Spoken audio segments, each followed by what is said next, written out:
First, let's start with the products. A fixed-rate mortgage. These type of products are one of the most popular products. The interest rate is set at closing and will remain the same for the life of the loan. An adjustable-rate mortgage, also known as an ARM loan. This product is not for every borrower, as the interest rates can go up or down at each adjustment. This may put the borrower at risk. The 5 parts of an ARM loan are program, caps, margin, index, and the fully indexed rate. With most ARM products, the interest rate will remain the same for the initial term. Then it is subject to change at each adjustment period. The caps are exactly as they state. The adjustment cap limits the amount the interest rate can go up or down at each adjustment. The life cap is the addition of the starting interest rate plus the third number of the caps, which is the maximum amount the interest rate can increase over the life of the loan. There are 2 types of construction loans, the construction with a permanent takeout and the construction permanent. A bridge loan is temporary financing against the equity of the borrower's present home to use for a down payment on a new home or to start building a home. A graduated payment mortgage has low initial monthly payments, which gradually increase. The lower payments could result in negative amortization, so know for sure that the program is best suited for the borrower. A HELOC or home equity line of credit is a loan that uses the equity in a borrower's home to borrow money and pays it back as they see fit, and only pay interest on the amount you have drawn each month. The interest rate is floating, usually against prime. Balloon mortgages allow for 30 years amortization, but the mortgage will be called due when the balloon period ends. A balloon cannot be less than 5 years. Let's move into the programs. Conventional conforming loans. These are loans that meet Fannie Mae or Freddie Mac requirements. Non-conforming loans. These types of loans will not be purchased by Fannie Mae or Freddie Mac because the loans do not meet their guidelines. The loans will be purchased by private investors. Conventional loans must have a minimum of 3% down payment. They require 28% front-end and 36% back-end DTI ratios. They have annually changing loan limits. They require PMI with less than 20% down. The borrower must have 2 years from Chapter 13 bankruptcy discharge, 4 years from Chapter 7 bankruptcy filing, or 2 years with extenuating circumstances. They require the borrower to be 7 years from foreclosure and have 3% seller concessions. Debt-to-income ratios. The front-end debt-to-income ratio, also known as the housing expense ratio, is a ratio that simply takes the amount that the borrower will be paying for their mortgage and divides it by their gross monthly income.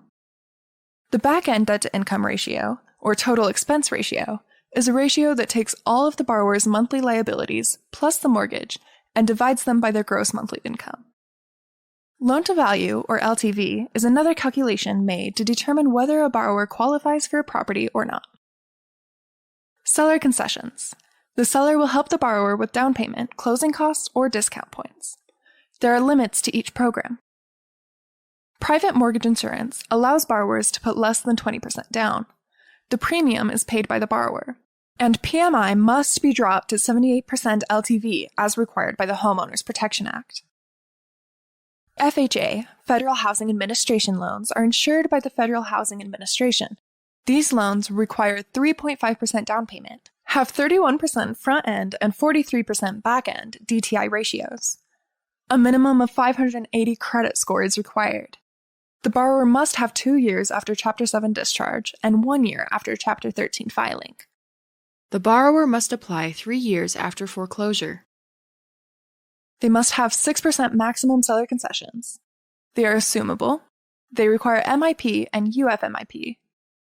Underwriters or lenders use FHA's 4 C's of underwriting when evaluating FHA applications. Those are credit history of the borrower, capacity to repay the loan, cash assets available to close the mortgage, and collateral, which evaluates the value of the home. FHA Streamlines are a standard FHA refinance product. Streamlines are utilized by borrowers with current FHA mortgages when they would like to reduce their mortgage insurance, interest rate, or payment. Reverse mortgages, also known as HECMs, allow borrowers 62 and older to use the equity in their home to help them meet their living expenses or supplement their income. These loans result in negative amortization. VA loans are guaranteed by the VA and require a 41% DTI with residual income. No front-end DTI is required. Have a 0% down payment. 100% is financing available dependent on the veteran's benefits. A funding fee is required. The borrower must have 2 years after Chapter 7 and 1 year after Chapter 13. Must have 2 years after foreclosure and have 4% seller concessions. VA loans are also assumable, require a valid COE or Certificate of Eligibility. There is a VA streamline, or IRL, known as Interest Rate Reduction Refinance Loan. USDA. These are mortgage loans for rural areas of less than 35,000 people. 100% financing is available. 29% front-end and 41% back-end DTI ratios. Have a guarantee fee. There are income limitations at 115% max of the area's median income. 3 years from Chapter 7 discharge and 1 year from Chapter 13 filing. Conventional or non-conforming. Jumbo loans. These loans exceed the Fannie Mae and Freddie Mac loan limits. Subprime loans are designed for borrowers who have less than perfect credit. Examples of subprime loans include no income or no assets, or NINA, stated income or stated assets, known as SISA, and no doc and low doc loans. Interagency guidance on non-traditional mortgage product risks. Provides guidance on how lenders should handle non-traditional mortgage products. Concerned with payment shock. Advises lenders to underwrite loans based on the fully indexed rate. Advises lenders to participate in risk layering. Statement on subprime mortgage lending. This statement includes guidelines for defining predatory lending, underwriting standards, establishing control systems, and consumer protection. The statement encourages lenders to give borrowers the necessary facts so that they understand the terms, costs, and risks associated with subprime products. The statement also defines predatory lending. A qualified mortgage, or QM. A section of TILA created in 2014 that is mandated by the Dodd-Frank Act and enforced by the CFPB. Works with the ATR rule. There are 4 types of QMs: general, temporary, small creditor, and balloon. A loan cannot be QM if the loan has a negative amortization or interest-only payments. A QM loan cannot have a term longer than 30 years. There is a threshold on points and fees for QM loans. It is generally 3% of the loan balance. To be considered a general QM, the creditor must underwrite based on a fully amortizing schedule using the maximum rate permitted during the first 3 years after the date of the first payment. For loans with initial terms of 5 years or longer, the borrower is qualified at the higher of the initial interest rate or the fully indexed rate, also known as the margin and index. The creditor must consider and verify the consumer's income, assets, debt obligations, alimony, and child support obligations. The creditor must determine that the consumer's total monthly debt-to-income is no more than 43%. To be considered a qualified mortgage, points and fees cannot exceed the following thresholds.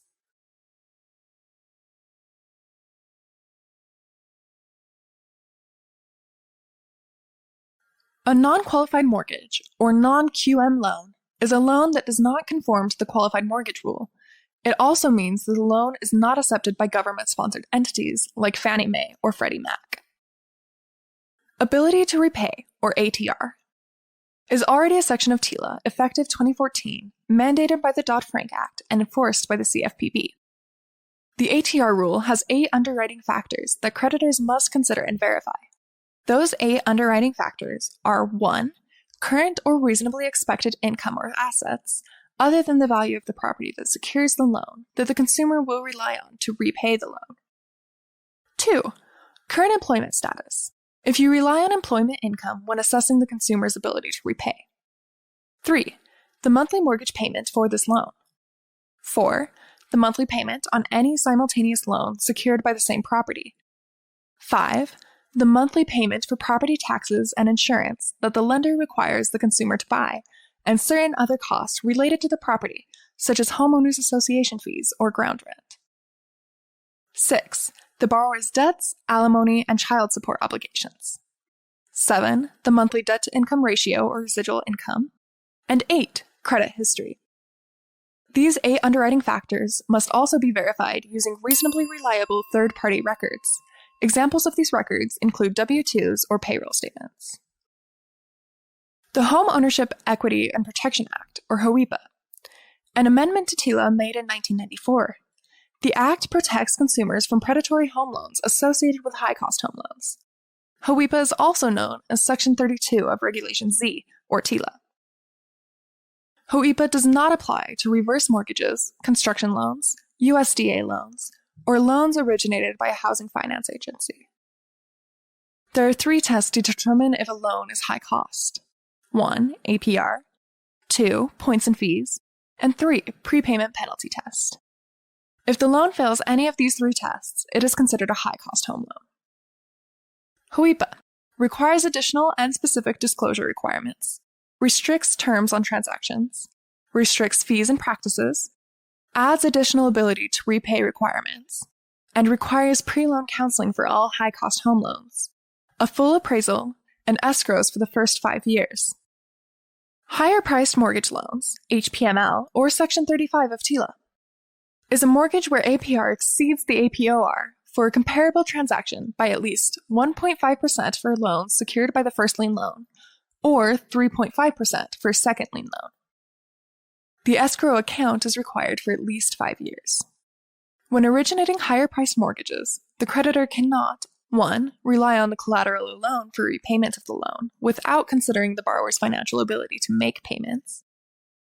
2. Rely on the consumer-provided information on income and assets without verification. 3. Charge prepayment penalty unless the rate can change in the first 4 years of a loan. Otherwise, you can charge a 2% penalty.